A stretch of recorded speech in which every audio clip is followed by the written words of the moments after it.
Bonjour à tous et bienvenue pour cette nouvelle vidéo du C'est lundi que lisez-vous, donc le petit rendez-vous hebdomadaire où je vous présente mes lectures de la semaine passée, ce que je lis actuellement et ce que je vais lire ensuite.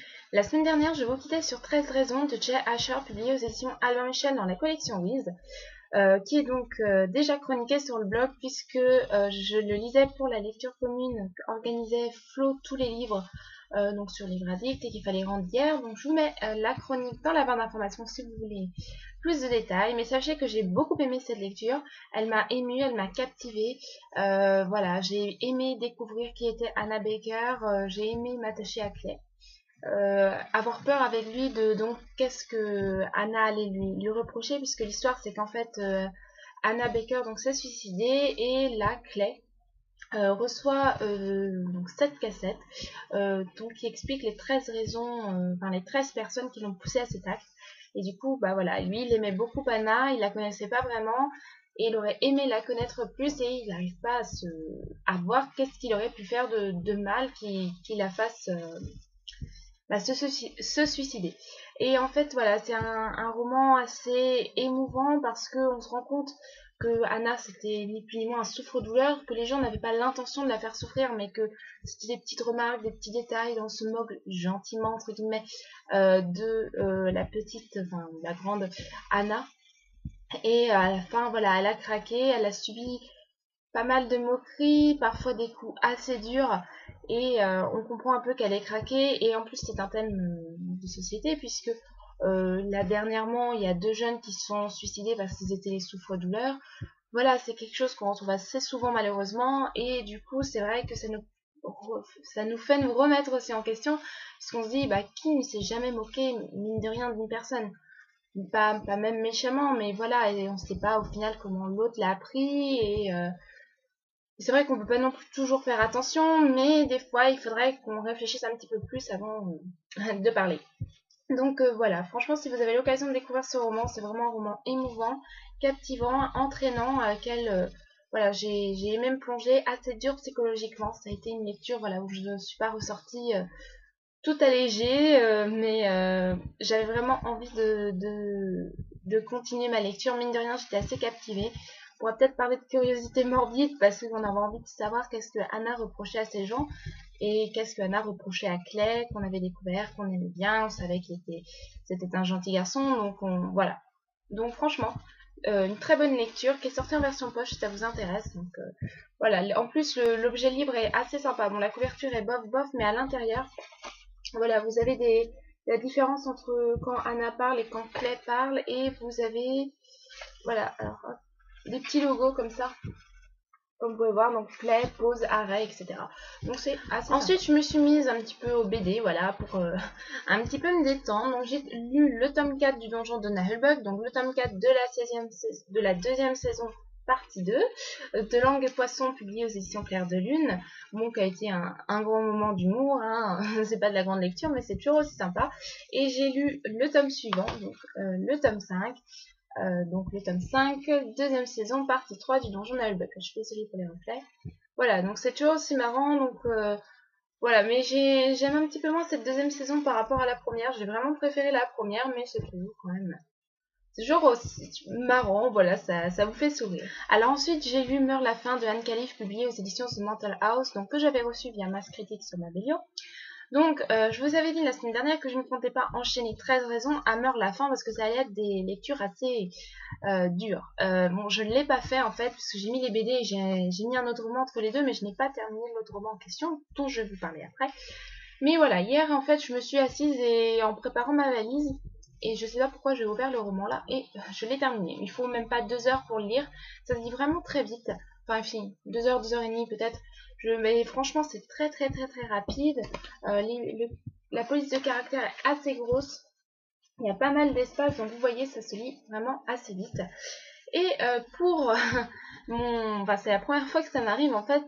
J'avais déjà lu ce roman.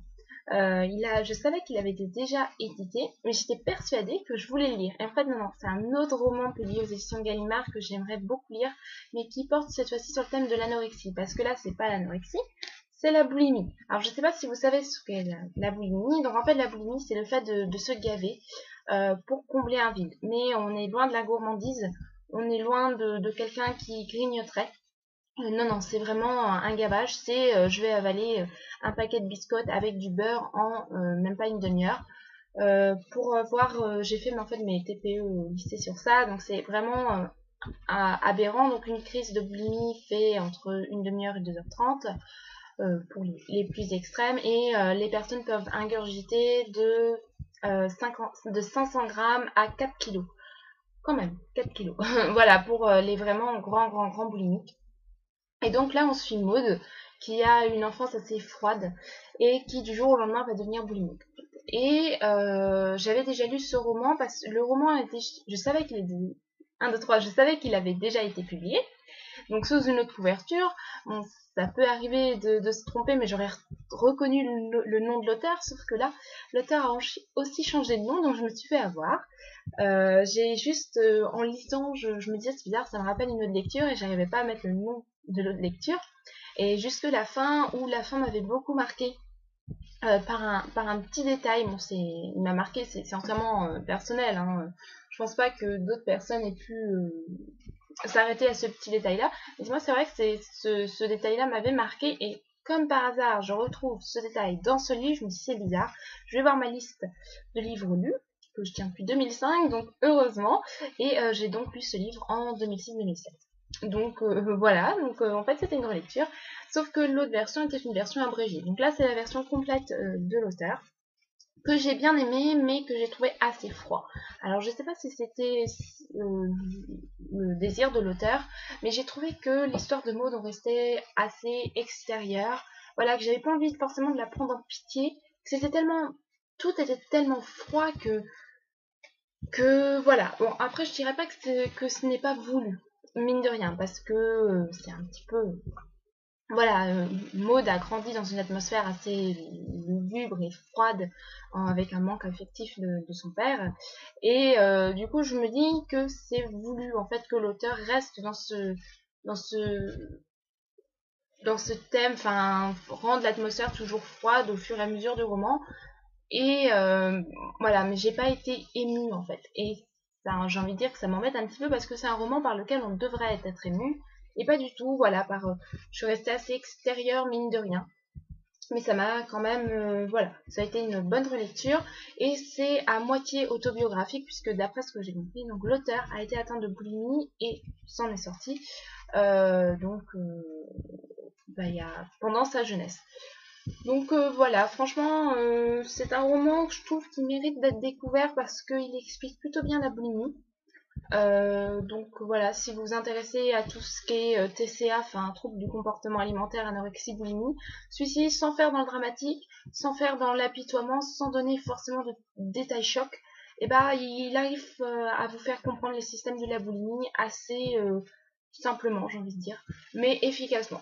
Donc franchement, voilà. Mais je suis plutôt contente de ma relecture, d'aborder ce thème avec déjà plus de connaissances et plus de maturité aussi, parce que je pense que j'ai quand même pris un petit peu en maturité, hein, parce que bon, ça fait quoi, 5-6 ans que j'ai lu l'autre. Donc voilà, franchement, un roman que je vous conseille de découvrir si vous avez l'occasion. Donc la version abrégée de Gallimard, par contre, n'est plus en vente. Donc celui-ci coûte 19 € pour donc publié aux éditions The Mountain House. Alors ma lecture en cours, il s'agit du premier tome des Vampires de Chicago, donc Certaines mettent les dents de Chloé Knight, publié aux éditions Milady. Donc je n'ai toujours pas dépassé les 50%. Bon, presque, puisque oui, presque. Oui, non, pas presque. Il me reste encore une cinquantaine de pages pour dépasser les 50%. Alors franchement, c'est pas mal. Franchement, je suis assez surprise. J'aime beaucoup l'ambiance du roman. C'est vraiment une ambiance, je te vide la tête. Vous êtes absorbé avec les personnages, avec ce qui leur arrive. On commence un petit peu à construire tous les thèmes autour, toute la mythologie avec les surnaturels, donc vampires, métamorphes, sorcières et tout ce que vous voulez. Et franchement, c'est vraiment super sympa. J'aime beaucoup notre héroïne, Mary. J'ai envie de découvrir ce qui va lui arriver. Bon, là, pour le moment, c'est vrai qu'il se passe pas grand chose au niveau de l'action. Mais c'est quand même super sympa. Donc, franchement, avoir mon avis définitif la semaine prochaine. Mais pour le moment, c'est loin d'être un coup de cœur. Mais je passe vraiment un super moment lecture. Alors ensuite, qu'est-ce que je compte lire? Bah ça c'est la question primordiale, parce qu'il faudrait que déjà je termine Les Vampires de Chicago et j'ai quand même plus de 250 pages à lire. Donc je pense pas que ça va se faire en une seule journée. Et il y a 3 romans qu'il faudrait que je lise. Un parce que c'est un emprunt médiathèque et 2 autres parce qu'il y a des lectures communes qui arrivent. Donc je vais vous les montrer, hein. Après on verra si j'arrive à lire. Et puis voilà, il y a 3 BD que j'ai envie de lire, la suite du Donjon de Naheulbeuk. Donc voilà. Alors, en lecture numérique, je vais commencer Vivant d'Isaac Marion, publié aux éditions Bragelonne, donc que j'ai acquis durant l'opération Bragelonne, dont j'ai entendu beaucoup de bien, et c'est écrit assez, je pense que ça va se lire assez vite parce qu'il n'est pas très gros, et en plus il sort en film, donc je suis assez curieuse de voir ce que ça va donner.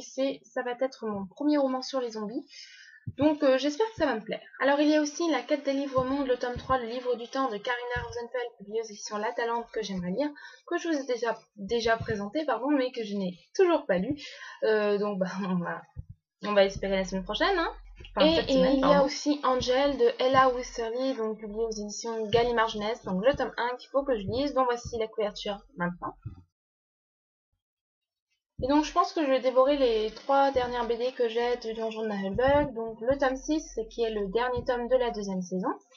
Le tome 7, le premier tome de la 3e saison. Et le tome 8, le 2e tome de la 3e saison. Alors j'aime beaucoup les couvertures des BD. Donc écoutez, bah voilà pour les pronostics de ma semaine. On va voir comment j'avance ma lecture, comment je continue Les Vampires de Chicago. Si j'avance bien, il devrait pouvoir être bouclé d'ici mardi, mercredi. Et puis on verra voilà pour le reste de la semaine. En tout cas, je vous fais à tous de gros bisous, je vous souhaite une bonne semaine lecture et je vous dis à la semaine prochaine pour un futur C'est lundi que lisez-vous. Voilà, bisous bisous.